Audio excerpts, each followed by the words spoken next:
menée comme ça a été le cas, je me dois donc de rappeler un certain nombre de réalités. Il y a 18 ans que j'ai pris ce club en main, avec 17 bilans positifs, et je pense que ce résultat est un bon résultat. 12 années en équipe Magnus au plus haut niveau, c'est un phénomène suffisamment rare pour le rappeler. Si j'ai pensé à démissionner, vous imaginez bien, je ne l'ai pas fait pour deux raisons. La première, c'est que quand on est au gouvernail, on ne lâche pas le bateau qui est en train de tanguer. C'est la première raison. Et la deuxième, c'est parce qu'il y a un projet qu'il faut défendre et que ce projet mérite de se poursuivre encore mieux qu'il n'a commencé. Et donc, pour ce faire, il y a un comité qui était autour de moi et qui m'a bien sûr convaincu qu'il fallait garder le gouvernail et qu'il fallait poursuivre ce projet. Et croyez-moi, quand vous êtes épaulé par un tel comité, vous vous sentez un peu plus solide et la conviction revient et la motivation vient avec. Donc pour ça, je vais passer la parole à un vice-président, Stéphane Jurana, qui a brillamment défendu notre cause ces dernières semaines. Je t'en prie. Merci. Avant d'essayer de vous expliquer et de vous raconter ce qui s'est passé, tant devant les commissions de la Fédération que devant le Comité national olympique et sportif français, je voudrais faire une petite mise au point.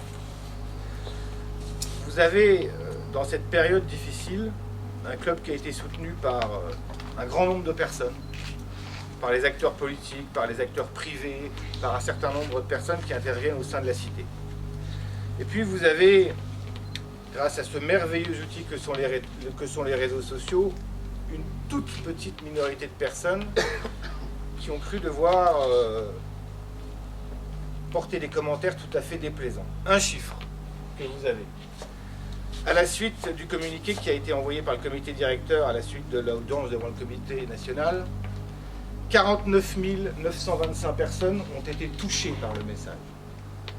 Sur ces 49 925 personnes, vous en avez eu 22, c'est tout en bas, commentaires négatifs. Quand je dis commentaires négatifs, il faut entendre par là commentaires diffamatoires. Un dirigeant a le droit d'être critiqué, il a le droit d'être contesté, il a même le droit d'être remis en cause. Mais il n'a pas le droit d'être diffamé. Et je peux vous dire que pendant cette période, on s'est posé la question. Notamment parce que ça allait parfois très loin à l'encontre de M. Maurice, d'engager un certain nombre d'actions. On ne l'a pas fait, pourquoi? On ne l'a pas fait parce que notre seul objectif était de sauver le club. Et ça a pris toute notre énergie.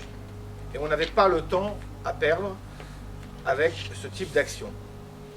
Je le dis gentiment mais fermement, aujourd'hui, nous avons beaucoup plus de temps.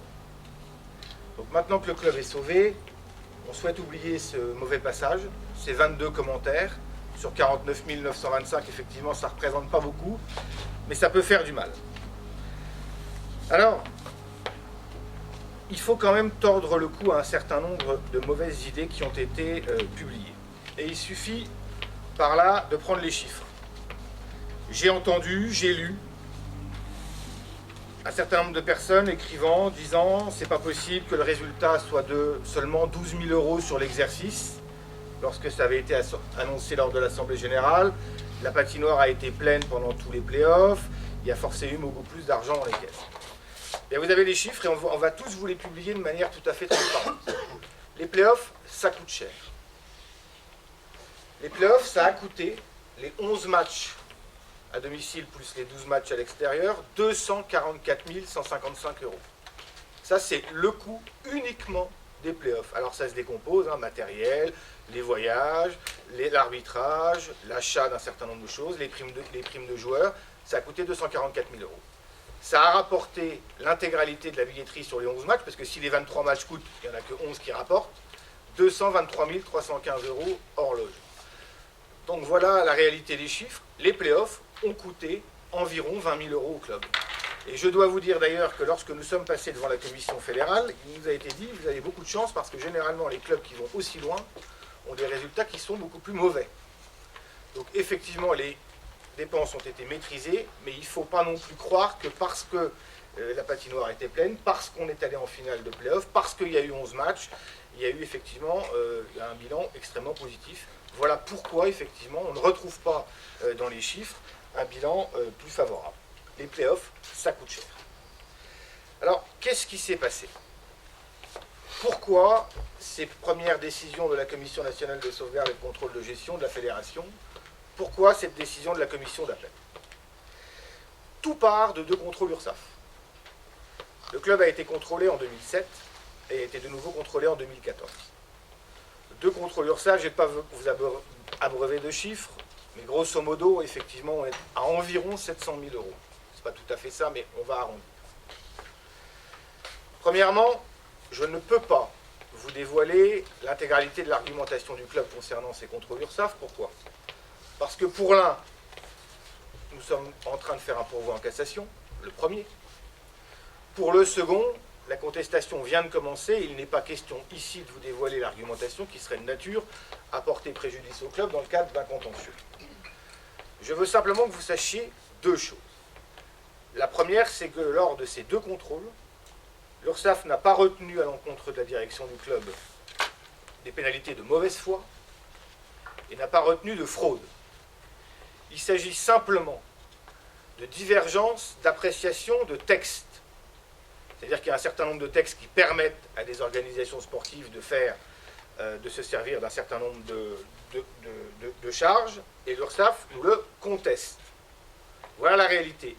Et pour les plus curieux d'entre vous, il suffira d'aller taper contrôle URSSAF club sportif sur un moteur de recherche et vous verrez qu'Épinal n'est pas le premier, n'est pas le dernier club qui est soumis à ce type de contrôle et à ce type de redressement. Vous avez toute une panelle de clubs de rugby, de handball, de volley, de football, etc., qui sont soumis à des contrôles URSSAF de manière importante.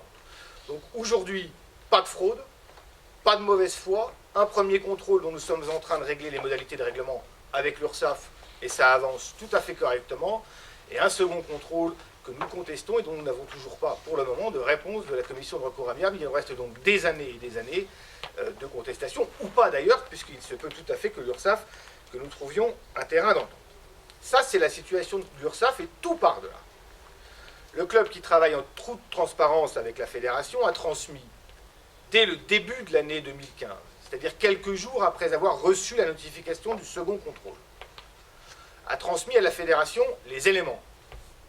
Pas d'obligation particulière de le faire. On l'a fait tout à fait de manière transparente et volontaire. À la réception de ces documents, la fédération n'a émis aucune réserve, même pas une observation. Elle nous a simplement demandé de lui transmettre des éléments complémentaires. C'était au mois d'avril 2015.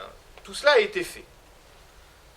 À partir de l'envoi de ces documents, silence total des autorités fédérales. Pas de remarques, pas de demande d'informations complémentaires, rien. Il a fallu attendre la convocation du mois de juillet 2015 devant la Commission nationale de sauvegarde et de contrôle de gestion pour que le coup près tombe, non-validation du club. De quoi s'agit-il? Il s'agit d'une divergence entre la fédération et le club sur quoi? Sur le fait de savoir si le club aurait dû provisionner, alors c'est un peu complexe, le risque de ce second contrôle. Nous, quand je dis nous, c'est pas nous seulement, c'est la littérature comptable, que ce soit Francis Lefebvre, la revue financière fiduciaire de France, nous disent non, vous n'avez pas à le faire à partir du moment où vous estimez que le contrôle est contestable et à partir du moment où vous estimez que le montant est exorbitant. Ce sont nos 2 arguments. Donc on ne va pas se tirer une balle dans le pied en provisionnant une dette dont nous estimons que nous la contestons et qu'elle est exorbitante. Voilà la divergence d'opinion. Commission d'appel. Nous arrivons, en tous les cas, on l'avait pensé, première audience et seule audience, à convaincre la commission d'appel qu'effectivement nous n'avons pas à provisionner. Et la commission d'appel va infirmer la décision et dire Épinal peut être validé en Ligue Magnus si vous provisionnez 700 000 euros et pour ça vous avez 7 jours. C'était impossible. Non seulement nous n'étions pas d'accord, mais si on l'avait fait, c'était la mort du club. Pour être tout à fait clair. Donc nous n'avions pas à le faire, et ce n'était pas possible. Nous avons donc choisi de ne pas le faire, et de saisir le Comité national olympique et sportif français, ce qui a été fait. Alors, on peut toujours critiquer et dire, oui, mais vous vous rendez compte, vous nous avez fait avoir des sueurs froides, je peux vous dire que nous aussi, on en a eu. On a eu des nuits blanches, on a eu beaucoup de travail et on a tout donné. Force est de constater aujourd'hui que notre position, elle n'était pas si ridicule que ça. Pourquoi? Parce que devant le Comité national olympique et sportif français, et je le dis, parce que le président Tardif a bien voulu nous entendre, et qu'il a effectivement compris nos arguments, on a trouvé un terrain d'entente, une conciliation. Je rappelle, exigence de la commission d'appel fédérale, provisionner 700 000 € en 7 jours. Résultat devant le Comité national olympique et sportif français après. C'était séquestré. Oui, oui. Séquestrer 700 000 € en 7 jours, 8 jours. Résultat devant le Comité national, conciliation. On a réussi à redescendre cette somme à, pour faire simple, 383 000 € en 3 versements. Ça n'est véritablement pas la même chose. C'est-à-dire qu'on a été entendu sur le fait de dire nous n'avons pas approvisionné la totalité. Après, on aurait pu être, pour le coup, jusqu'au boutiste et dire on n'accepte pas la conciliation, on va devant le tribunal administratif. C'était trop risqué, on n'avait pas envie.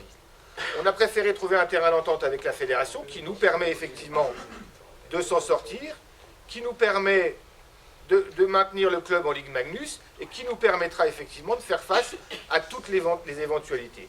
Voilà aujourd'hui l'entente, et je dois dire que sur ce sujet, il faut remercier le président Tardif parce qu'il s'est investi. Il faut remercier Romain Casolari, il faut remercier Claude Maurice, il faut remercier Anthony Maurice, il faut remercier surtout député maire qui s'est investi personnellement dans ces négociations, et nous avons réussi à trouver ce terrain d'entente. Voilà la réalité globale de la situation. On estimait qu'il convenait de vous la donner. Pourquoi ça n'a pas été fait avant? Tout simplement parce que quand vous êtes en train de négocier, quand il y a un tel enjeu, il n'est pas simple de dévoiler ses arguments. Il faut parfois savoir se taire pour effectivement mieux convaincre. Alors, aujourd'hui, on voulait essayer, en quelques mots, de vous expliquer la situation qui venait de se dérouler. Maintenant, ce qu'on aimerait, c'est surtout vous expliquer quel est le projet. Parce qu'il a été ralenti pendant 6 semaines, effectivement. Mais je crois qu'on vous doit de vous annoncer qu'est-ce que le projet Gamio, que ce soit sportif, que ce soit économique ou que ce soit éducatif. Je passe la parole à Anthony qui va vous expliquer la situation. Merci.